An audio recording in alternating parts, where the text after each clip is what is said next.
যে টেস্টগুলো করতে দিয়েছিলাম করেছিলেন? জি।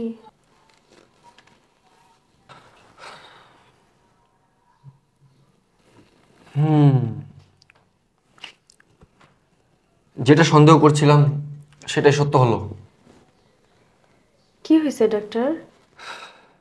উনি এইচআইভি পজিটিভ, ওনার এইডস হয়েছে। শুধু উনি না, আমার সন্দেহ হয়েছিল, এই জন্য আপনাকেও টেস্ট করতে বলেছিলাম। আপনি এইচআইভি পজিটিভ। কি বললেন ডাক্তার সাহেব? আমারও? কিন্তু কিভাবে? আসলে এইচআইভি যার হয় তার সাথে যদি কেউ মেলামেশা করে তবে তার মধ্যেও এইচআইভিটা ছড়ায়। কি বলেন ডাক্তার? আমি আমার স্বামী ছাড়া আর কারোর সাথেই মেলামেশা করিনি। তাহলে তাহলে এই রোগ আমার কিভাবে হলো? আপনি যদি না করে থাকেন তাহলে আপনার হাজবেন্ড করেছে হয়তো। না ডাক্তার, ও তো অনেকগুলো বছর প্রবাসে কাটাইছে, প্রবাসে ছিল। আর ও প্রবাসে থাকাকালীন আমি কারোর সাথে কোনো সম্পর্কে জড়াই নাই। আর আমার বিশ্বাস ও জড়ায় নাই। ও এমন কাজ করতেই পারে না। দেখুন, আপনার হাজবেন্ড ওয়াইফ কে কোথায় কি করেছেন আমি তো বলতে পারবো না, তবে এতটুকু আমি বলতে পারছি যে আপনাদের হাজবেন্ড ওয়াইফ দুজনের মধ্যেই এইচআইভি পাওয়া গেছে। রিপোর্টটা দেখে বোঝা যাচ্ছে আপনার হাজবেন্ডের সিচুয়েশন খুবই ক্রিটিক্যাল। তবে আপনার সংক্রমণতার পরিমাণ কিছুটা কম, কিন্তু আপনার হাজবেন্ডের অতিরিক্ত। এটা মনে হচ্ছে যে উনি দীর্ঘদিন যাবৎ এই রোগে ভুগছেন। কি বলেন ডাক্তার?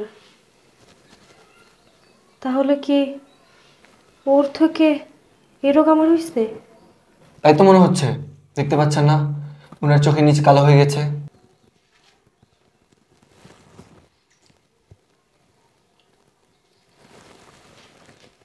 আপনি যদি নিয়মিত ওষুধ সেবন করেন তবে আপনার সুস্থ হওয়ার চান্স আছে। খুবই দুঃখের সাথে বলতে হচ্ছে ওনার বেলায় সেই চান্স 0%।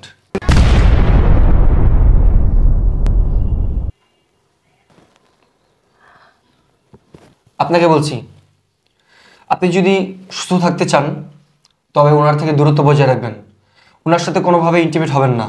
ডাক্তার, এই রোগের কি কোনো চিকিৎসা নাই? ও কি আর সুস্থ হইব না? দেখুন, সুস্থ হবে না যে এই বিষয়টা ভুল।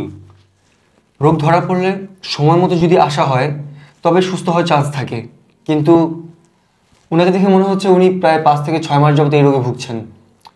ওনার বেলায় সেই চান্সটা নেই। তবে উনি সময় মতো যদি আমাদের কাছে আসতেন, প্রপার ট্রিটমেন্ট নিতেন, তবে ওনার ভালো হওয়ার চান্সটা ছিল। ডাক্তার সাহেব, আমি না বাঁচতে চাই। আমি আমার স্ত্রীর জন্য, ছেলে মেয়েদের জন্য সারা জীবন প্রবাস করছি, ওদেরকে সময় দিতে পারি নাই, এত কষ্ট করছি। এখন আমি দেশে এসে পড়ছি। আমি আমার স্ত্রীর জন্য, আমার ছেলে মেয়েদের জন্য বাঁচতে চাই। ডাক্তার সাহেব, আমার কোনো উপায় নাই বাঁচার জন্য, সুস্থ হওয়ার জন্য। দেখুন দেখুন we are trying hour level best. আমরা আমাদের সর্বোচ্চ চেষ্টা করছি, বাকিটা আল্লাহর হাতে। আপনারা বেশি বেশি দোয়া করুন। তুমি সত্যি করে বলো তো, কোথা থেকে এই রোগ নিয়ে আসছো? এখন তো বলো। দেখো, আমরা যারা প্রবাসে চাকরি করতাম না একসাথে, আমরা ডিউটি শেষ করার পরে সবাই আমরা প্রতিদিন পার্টির আয়োজন করতাম। তো এই আয়োজনের সবই থাকতো, এমনকি সুন্দর সুন্দর মেয়েরাও থাকতো। আমি ভিড়তাম না, আমার বন্ধুরা প্রতিদিনই করতো, প্রতিদিনই করতো। কিন্তু একদিন আমার বন্ধু আমাকে বলতেছে যে স্ত্রী থইয়া, ছেলে সন্তান থইয়া টাকা কামাইতে আমরা প্রবাসে আসছি, এনজয় করতে আসছি। শুধু টাকা কামাবি, এনজয় করবি না? বিশ্বাস করো, আমি তবু ভিড়ি নাই, ওদের কাছে যাই নাই। একদিন শয়তানের ধোকায় পইরা আমি কাজটা কইরা ফেলাইছি। তারপর থেকে নিয়মিত প্রতিদিনই করতাম। তারপর কেমনে কি হয়েছে আমি বলতে পারবো না। তারপর কিছুদিন যাইতে না যাইতেই আমি দেখতেছি আমি অসুস্থ হয়ে যাইতেছি। আমার ভালো লাগতেছে না, তাই আমি দেশে চলে আসছি। তার মানে তুমি প্রবাসে গিয়ে এই সমস্ত কাজ করতা নিয়মিত? হ্যাঁ, দেখো বউ, আমি আমার বন্ধুদের পাল্লায় পইরা শয়তানের ধোকায় আমি এই কাজটা কইরা ফেলাইছি। শয়তানের ধোঁকা বলতে কিছু হয় না। তুমি ইচ্ছা করে করছো, ইচ্ছা করে নিয়মিত এই সমস্ত কাজের সাথে যুক্ত ছিলা। তুমি আমার কথা ভাবলা না একবার? হ্যাঁ, বাচ্চাটার কথা ভাবলা না? এই তোমার ভালোবাসা? হ্যাঁ, আমি এখানে দিনের পর দিন তোমার জন্য অপেক্ষা করতেছি। তুমি প্রবাসে এই সমস্ত মেয়েদেরকে নিয়ে রঙ্গলীলা করছো, ফুর্তি করছো, হ্যাঁ, আর এই রোগ বানাইছো। বাংলাদেশ আইসা আমাকে ভালোবাসা দেখায় ভালোবাসা দিছো না? হ্যাঁ, এই রোগ আমাকে দিয়ে দিছো, এইটা তোমার ভালোবাসা? তুমি এই মরণ ব্যাধি রোগ আমারও দিয়ে দিছো, এত ভালোবাসো আমারে? হ্যাঁ,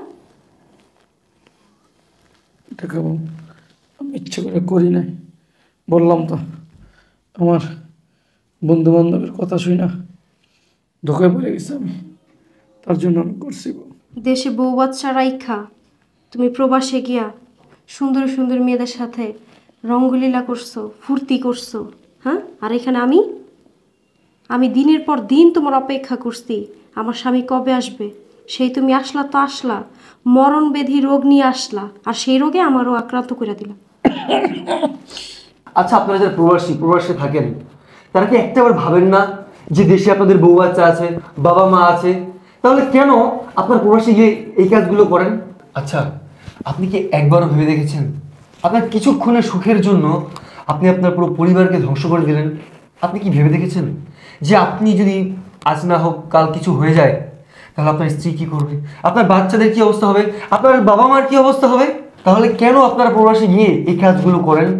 এই যে আপনার মতো অনেক প্রবাসীরা, একটু আগে তো বললেন আপনারা অনেকজন বন্ধু বান্ধব মিলে এই কাজগুলো করতেন, কেন করেন আমাকে একটু বলেন তো?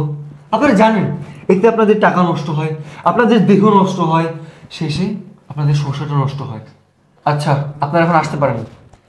আর যেমনটা বলেছিলাম, এই যে ওষুধ খাবেন নিয়মিত, আর সর্বশেষ আপনারা একটু দূরত্ব বজায় রাখবেন। যদি পারেন খুব ভালো হয় আপনারা বিছানাগুলোকে আলাদা করে ফেলবেন, এক বিছানায় শোবেন না প্লিজ, আমার রিকোয়েস্ট প্লিজ।